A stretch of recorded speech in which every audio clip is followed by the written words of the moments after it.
दोस्तों, क्या आप जानते हैं कि हजरत आदम अलैहिस्सलाम से लेकर हजरत ईसा अलैहिस्सलाम तक जितने भी अंबिया इकराम तशरीफ लाए, उन सब ने हजरत मोहम्मद सल्लल्लाहु तआला अलैहि वसल्लम और उनके अहले बैत, उनके घराने की शान बयान की और नबी अलैहिस्सलाम के तशरीफ लाने की पेशन गोई अपनी कौमों के सामने करते रहे। जिस रात नबी अलैहिस्सलाम इस दुनिया में तशरीफ लाए, उस रात की तमाम निशानियां यहूदियों के यहाँ मौजूद थीं। यही वजह थी कि हुजूर अलैहिस्सलाम को दाई हलीमा के सुपुर्द करके दूर दराज मकाम पर भेज दिया गया, जहाँ यहूदी आप तक ना पहुँच सकें, क्योंकि ये यहूदी ही थे जो आपकी दिन रात तलाश कर रहे थे। वो जानते थे कि वो आने वाला आ चुका है, जिसकी पेशन गोई हजरत मूसा अलैहिस्सलाम ने की थी। इसी तरह हिंदुओं और ईसाइयों के यहाँ भी आप अलैहिस्सलाम और आपकी अहले बैत का तज़किरा किताबों में मौजूद है। जिन अंबिया को किताबों और सहीफों से नवाजा गया, उनकी किताबों और सहीफों में आपकी तशरीफ आवरी के किस्से मौजूद हैं। आज दुश्मनाने इस्लाम ने अपनी किताबों में से वो चैप्टर ही गायब कर दिए हैं जिनमें आप अलैहिस्सलाम का तज़किरा था, और जिन किताबों से वो आपका तज़किरा गायब ना कर सके, उन्होंने वो कुतुब खाने ही जला डाले। उनको ये डर था कि अगर हमारी कौमों ने हुजूर अलैहिस्सलाम का जिक्र अपनी किताबों में पढ़ लिया तो लोग जोग दर जोग मुसलमान होने लगेंगे और दुनिया से दूसरे मजहब नायाब हो जाएंगे। दोस्तों, क्या आप जानते हैं कि इस वक्त दुनिया में जितने भी मजहब राइज हैं, उनमें सबसे पुराना मजहब हिंदुइज्म है। और आप ये जानकर हैरान होंगे कि एक जंग के दौरान श्री कृष्ण ने ईश्वर से दुआ मांगी थी और उस दुआ के दौरान उन्होंने किसी एला को 3 मर्तबा मदद के लिए पुकारा था। क्या आप जानते हैं कि वो एला कौन है?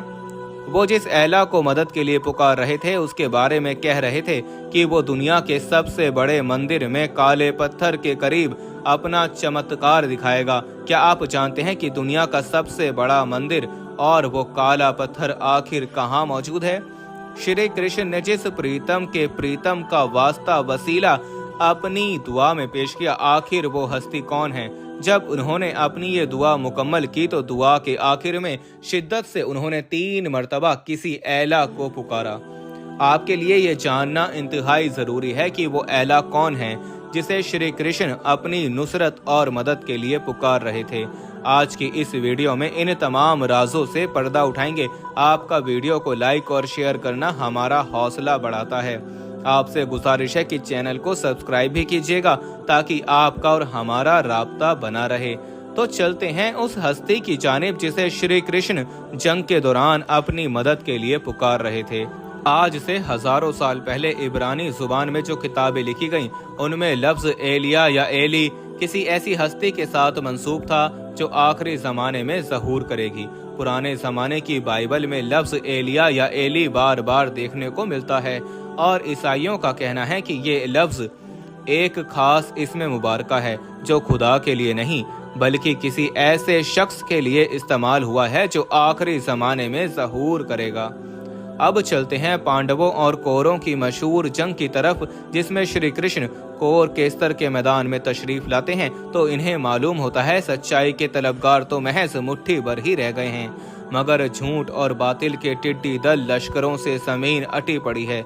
कृष्ण जी अपने सरफरोशों और सिपाहियों को जरूरी पैगामात अरसाल करने के बाद तन्हाई में चले जाते हैं और अपने मालिक हकीकी के सामने सजदा रेज होकर दुआ मांगते हैं। जो अल्फाज उनकी किताबों में दर्ज हैं वो ये हैं: ऐ परमेश्वर, संसार परमात्मा, तुझे अपनी जात की कसम जो आकाश और धरती का जन्म कारण है, और इसकी कसम जो तेरे प्यारे का प्यारा, तेरे प्रीतम का प्रीतम है, तुझे इसका वास्ता जो एली है, जो संसार के सबसे बड़े मंदिर में काले पत्थर के करीब अपना चमत्कार दिखाएगा। तू मेरी विनती सुन और झूठे राक्षसों को नष्ट कर और सच्चों को फतह दे। ऐ ईश्वर, एला एला एला। अगर आप इन अल्फाज पर गौर करें तो श्री कृष्ण ने किसी का वास्ता वसीला पेश करके मदद की तलब की है। इन अल्फाज में उन्होंने प्रीतम के प्रीतम की कसम दी है और आखिर में उनका नाम पुकारा है, और जिनका नाम पुकारा है उनके आने की खबर भी दी है, यानी कि वो आने वाला दुनिया के सबसे बड़े मंदिर यानी दुनिया के किबला और काबा हरम मोहतरम में काले पत्थर यानी हजर अस्वद के नजदीक अपना जलवा या मौजसा दिखाएगा और तमाम आलम इस्लाम जानता है कि वो पाक हस्ती हजरत अली की है कि जिन्होंने हजर अस्वद के करीब खाना काबा की दीवार को तोड़ते हुए ज़हूर किया, जिस दीवार के टूटने के निशानात आज भी मौजूद हैं। जहाँ तक लफ्ज़ एला की बात है तो प्राचीन समय की पुरानी जुबानों में संस्कृत जुबान सबसे पुरानी जुबान है। उस जुबान में लफ्ज़ एला का मतलब है बड़े ही ऊंचे दर्जे वाला, जैसा कि अरबी जुबान में आला, आली या अली या ताला लिखते हैं। मुख्तलिफ जुबानों में जो लफ्ज़ आज मौजूद हैं वो प्राचीन वेदों से निकले हुए हैं और हिंदुओं के अक्सर पढ़े लिखे पंडित इस बात को मानते हैं कि श्री कृष्ण ने जिस एला को मदद के लिए पुकारा था वो ज़ाते अक़दस हजरत अली रज़ियल्लाहु तआला अन्हु की है। उन्होंने आपके नाम मुबारक का विर्द बार बार किया। नबी अलैहिस्सलाम का फरमान अलीशान है कि अली और मैं एक ही नूर के दो हिस्से हैं। हजरत अली रज़ियल्लाहु तआला अन्हु की बहादुरी की मिसाल ऐसे है कि खंदक में हजरत अली की एक ज़रब सकलैन की इबादत से अफजल है। कायनात में जितनी भी इबादत हो सकती हैं वो एक ज़रब उस इबादत पर सबकत ले गई है। आज भी औलिया अल्लाह और आपके चाहने वाले आपको मदद के लिए पुकारते हैं और मदद को आते हुए अपनी आंखों से देखते हैं। नबी अलैहिस्सलाम की एक और बहुत ऑथेंटिक हदीस है कि ए अली, नहीं पहचाना किसी ने खुदा को सिवाय मेरे और तुम्हारे, नहीं पहचाना किसी ने मुझको सिवाय खुदा के और तुम्हारे, और नहीं पहचाना किसी ने तुमको सिवाय खुदा के और मेरे। फिर ये लोग किस तरह कहते हैं कि तुम्हारी मार्फत हासिल हो गई है। हर नबी का एक राज होता है और ए अली मेरे राजदार तुम हो। नबी अलैहिस्सलातु वस्सलाम अल्लाह ताला के महबूब हैं और नबी अलैहिस्सलाम ने हजरत अली को अपना भाई कहकर पुकारा है। तो श्री कृष्ण जिस प्रीतम के प्रीतम का वास्ता वसीला पेश कर रहे थे वो ज़ाते अक़दस हजरत अली रज़ियल्लाहु तआला अन्हु की ही है।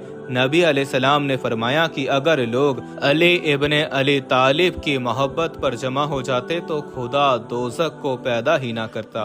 लिहाजा इंसान को चाहिए कि वो सुन्नी, शिया, देवबंदी, वहाबी, बरेलवी के झगड़ों से बालातर होकर हजरत अली रज़ियल्लाहु तआला अन्हु की ज़ाते अक़दस को स्टडी करने की कोशिश करे। हजरत अली रज़ियल्लाहु तआला अन्हु की ज़ाते अक़दस मंबाए फ़यूज़ व बरक़ात है, मंबाए रूहानियत और मंबाए विलायत है।